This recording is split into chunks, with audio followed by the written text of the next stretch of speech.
দেশের চলমান সংকট নিরসনে চরমোনাই পীর মুফতি রেজাউল করিমের আহ্বানে জাতীয় সংলাপ অনুষ্ঠিত হয়েছে। এতে বিএনপি জামাত সহ ইসলামী দলগুলোর পাশাপাশি বামপন্থী দলগুলোর শীর্ষ নেতারাও উপস্থিত হয়ে বক্তব্য রেখেছেন। সংলাপে গণফোরামের একাংশের সাধারণ সম্পাদক হিন্দু ধর্মাবলম্বী অ্যাডভোকেট সুব্রত চৌধুরীও বক্তব্য রাখেন। বক্তব্যে তিনি জাতীয় সংলাপ আয়োজনের জন্য চরমোনাই পীরকে ধন্যবাদ জানান। একই সাথে তিনি প্রধানমন্ত্রী শেখ হাসিনা ও ভারতের কঠোর সমালোচনা করেন। শেখ হাসিনার দামি সরকার আমাদেরকে পাথর চাপা দিয়েছে বুকের উপর, এই পাথরটা আমাদের সরাতে হবে। এখন দামি সরকার যদি হয় তাহলে আসল সরকার কোথায়? সে তো দিল্লিতে বসে আছে, তাই না? তাহলে দিল্লি হচ্ছে আসল সরকার আর শেখ হাসিনা হচ্ছে দামি সরকার। আজকে 18 কোটি মানুষের উপর উনি ছড়ি ঘুরাইতেছে। এটা তো আমরা 1/11-এর সময়ও দেখেছি, কিন্তু কাজটা কিছুটা গোপনে হয়েছিল। প্রণব মুখার্জি তার বইতে তো স্বীকারোক্তি দিয়েছেন যে 1/11 ফখরুদ্দিন মঈনুদ্দিনের সাথে আলোচনা করে 2008-এর নির্বাচনে আওয়ামী লীগকে ক্ষমতায় বসানো হয়েছে। বুধবার রাজধানীর জাতীয় প্রেস ক্লাবের আব্দুস সালাম হলে এই সংলাপ অনুষ্ঠিত হয়। এতে সভাপতির বক্তব্যে ইসলামী আন্দোলন বাংলাদেশের আমির ও চরমোনাই পীর মুফতি রেজাউল করিম বলেন, প্রধানমন্ত্রী সম্প্রতি ভারত সফরে যেসব চুক্তি করেছেন সেগুলোতে বাংলাদেশের স্বার্থ নেই। তিনি নিজ দলের স্বার্থে এসব চুক্তি করেছেন। যে দেশের স্বাধীনতার নেতৃত্ব দিয়েছিল শেখ মুজিবুর রহমান, তারও বিভিন্ন চুক্তির ব্যাপারে এখানে আলোচনা উঠে আসছে, কিন্তু তার কন্যা হয়ে আজকে যে স্মারকে তারা সমঝোতা স্মারক বলা হয়, সেখানে যে স্বাক্ষরিত যে চুক্তিগুলো হয়েছে, আমরা সমস্ত রাজনৈতিক এবং জনগণের একথা পরিষ্কার, যেটা আমাদের দেশের জন্য কল্যাণ হয় নাই। যারা আওয়ামী লীগ করেন বা বিএনপি করেন বা অন্য যে কোনো রাজনৈতিক দলের সাথে জড়িয়ে আছেন, আজকে আমাদের কমরেড সাইফুল ভাই সহ অন্য আদার্স অনেক দায়িত্বশীলের কথা বলেছেন। তাদের কথা শুনে কিন্তু আসলে আমরা মুগ্ধ, এবং আমরা কিন্তু যে আশার আলো নিয়ে আজকে জাতীয় সংলাপ দেখেছি, আলহামদুলিল্লাহ আমার মন বলছে ইনশাআল্লাহ আমরা লক্ষ্যে পৌঁছে যাবো ইনশাআল্লাহ। পরবর্তীতে আমরা জাতীয় সংকট, জাতীয় এর সমাধানের জন্য আমরা বিভিন্ন রাজনৈতিক দল এবং উল্লেখযোগ্য বাংলাদেশের দেশপ্রেমিকদের সাথে আমরা পরবর্তীতে পরামর্শ করে ইনশাআল্লাহ আমরা সামনে কিভাবে আমাদের লক্ষ্যে পৌঁছতে পারি সেই সিদ্ধান্ত আমরা গ্রহণ করব। ইতিমধ্যে ইসলামী আন্দোলন বাংলাদেশ আমরা কিছুদিন আগে এর প্রতিবাদে আমরা ঢাকাতে সমাবেশ এবং বিক্ষোভ করেছি, এবং সারা দেশে 5ই জুলাই আমরা সারা দেশে এই প্রতিবাদ এবং বিক্ষোভ আমরা কর্মসূচি ঘোষণা করেছি।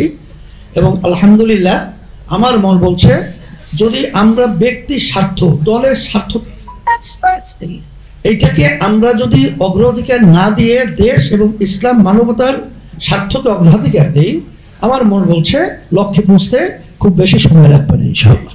ইসলামী আন্দোলনের যুগ্ম মহাসচিব মাওলানা গাজী আতাউর রহমানের সঞ্চালনায় অনুষ্ঠিত সংলাপে আরও বক্তব্য রাখেন বিএনপির স্থায়ী কমিটির সদস্য নজরুল ইসলাম খান, ইসলামী আন্দোলনের সিনিয়র নায়েবে আমির মুফতি ফয়জুল করিম, মহাসচিব মাওলানা ইউনুস আহমদ, জাতীয় পার্টির একাংশের চেয়ারম্যান মোস্তফা জামাল হায়দার, নাগরিক ঐক্যের সভাপতি মাহমুদুর রহমান মান্না, বামপন্থী দল বিপ্লবী ওয়ার্কার্স পার্টির সাধারণ সম্পাদক কমরেড সাইফুল হক, রাজনৈতিক বিশ্লেষক কর্নেল অবসরপ্রাপ্ত আব্দুল হক, বিএনপির vice chairman advocate Joynal Abedin, খেলাফত মজলিসের নায়েবে আমির মাওলানা আহমদ আলী কাসেমি, বাংলাদেশ খেলাফত আন্দোলনের নায়েবে আমির মাওলানা মুজিবুর রহমান হামিদি, গণ অধিকার পরিষদের সভাপতি নুরুল হক নূর, এবি পার্টির মহাসচিব মুজিবুর রহমান মঞ্জু, গণ অধিকার পরিষদের যুগ্ম আহ্বায়ক কর্নেল অবসরপ্রাপ্ত মিয়া মশিউজ্জামান প্রমুখ। তাহলে আসেন 2014 সুজাতা সিংকে কি আমরা ভুলে গেছি? আহারে, দিল্লির নির্দেশে উনি আসতেন, এসে আমাদের এখানে আরেকজন ছিলেন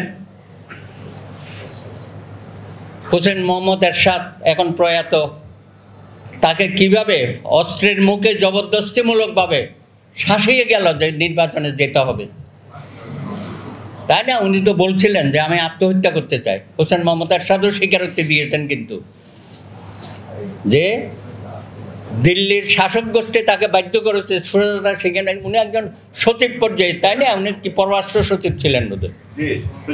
হ্যাঁ, তাহলে সেটাও আমরা 2014-তে দেখলাম।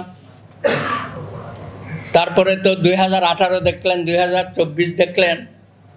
আমি যেটা বলতে চাচ্ছি, আমাদের এই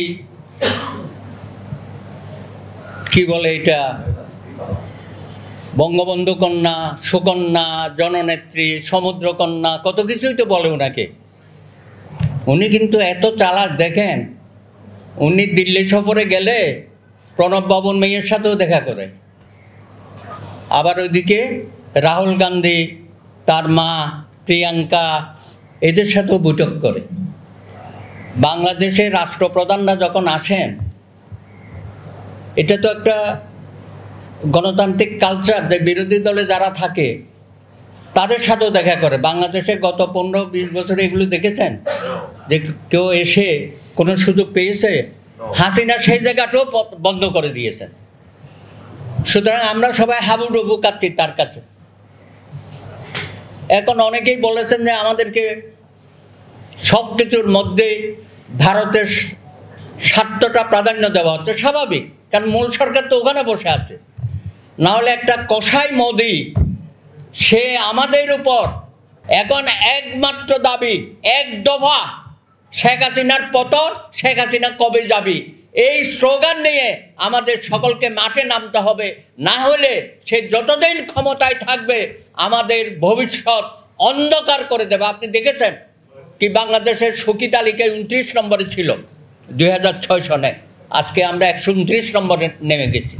এবং আরও হবে, যত দিন যাবে তত আমাদেরকে ভিখারির জাতিতে পরিণত করবে, যেটা আমরা হতে দিতে পারি না। এবং এই চ্যালেঞ্জ আমরা আজকে শুধু প্রেস ক্লাব থেকে দিচ্ছি তাই না, সারা বাংলাদেশের মাঠে ঘাটে জনপথে আমাদেরকে ছড়িয়ে পড়তে হবে।